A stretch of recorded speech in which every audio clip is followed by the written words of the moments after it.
Beautiful people, I want to talk to you about how to activate the third eye and why it is important. Well, many people want to experience something mystical. They want to experience something that they label supernatural. Well, anything that you can experience is natural. Otherwise, you couldn't experience it. So I'm not concerned with the supernatural, because that is an illusion created by beliefs. I'm interested in the super physical. That means experience beyond what we call matter.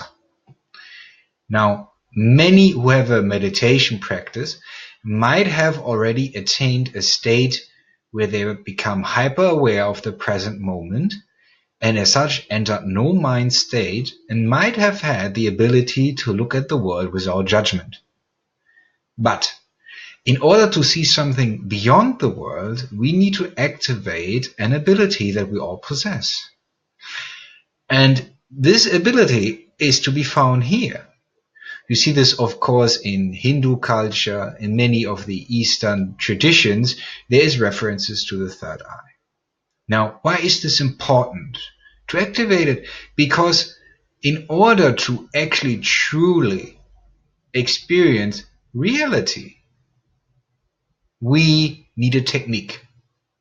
Beliefs don't get us there. You can read all the scriptures, the holy scriptures of the world. You can read Buddhist scriptures, Muslim scriptures, Jewish scriptures, Christian scriptures, but all it's going to create in your mind is ideas.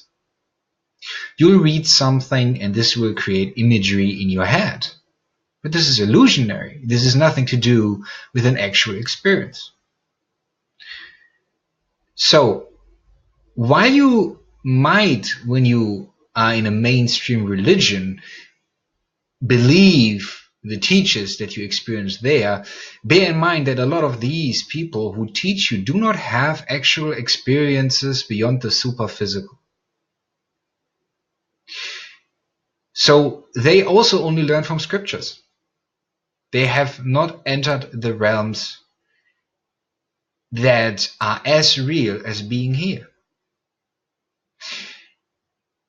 If you experience something beyond the physical, it's not going to replace the physical, it adds to it. You have added a dimension of understanding. You've added a dimension of perception. If you will, a broader perspective. An underlying truth that is hidden in the form that we call matter. So, in order to experience anything beyond the physical, third eye activation is necessary. But how to do it? Well, one way to do it is what I call filling the cup. Let's assume you're sitting in meditation.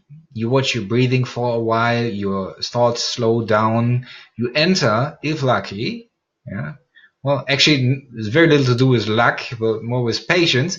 Let's say you enter no mind state. Now, from that moment on, you can start hyperventilating.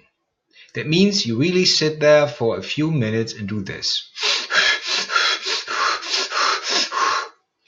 What it will do will overflow your system with oxygen and energy, because breathing does not only provide you with oxygen, it is a portal to a timeless experience, and you draw energy in through the breathing.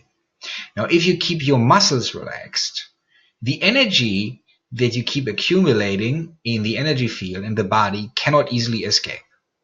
You will feel the urge to tense up your muscles. If you're not moving and you suddenly feel this inflow of energy, something in you wants to move. Try to resist the urge to move. Stay relaxed.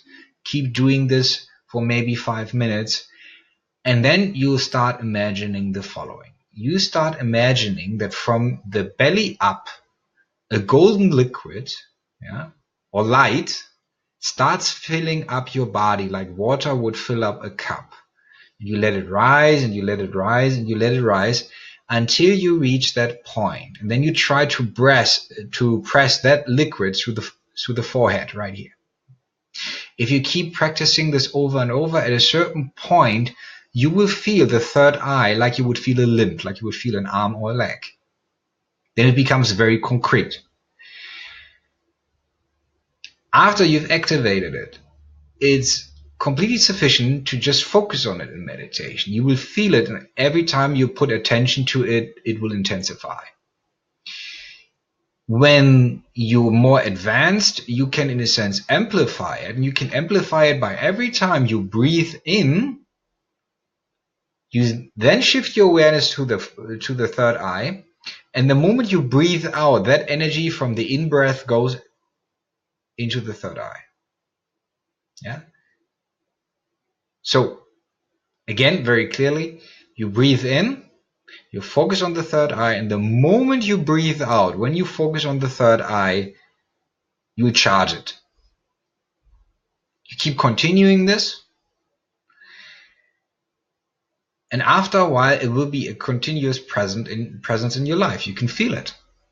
In lots of situations, it will increase your intelligence. You will be able to perceive things beyond what you, up until this point, believe to know. It will open you up to mystical visions. It can be the gateway to astral experience.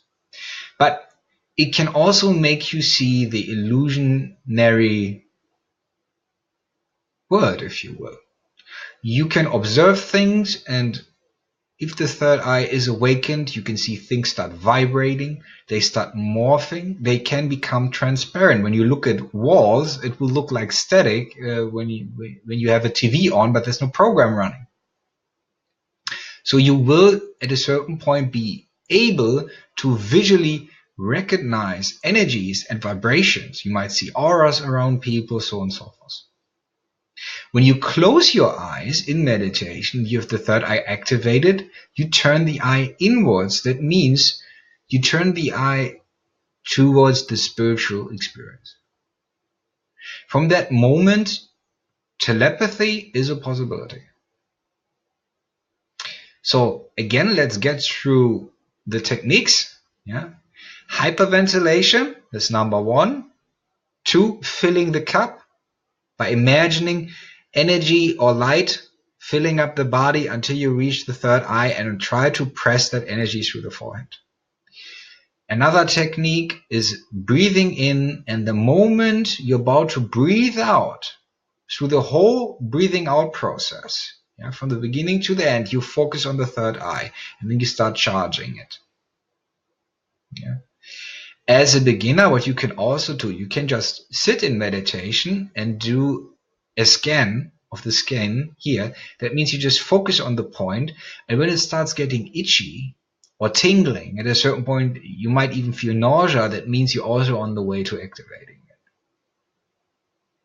I hope this is helpful for you, and I encourage you to practice.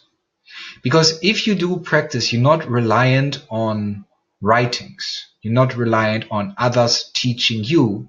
Then you become the source of knowledge, because from that moment on, you can be communicated to. What that actually means, you'll find it out if you have the patience to go through the exercises. Contemplate about that. Be well.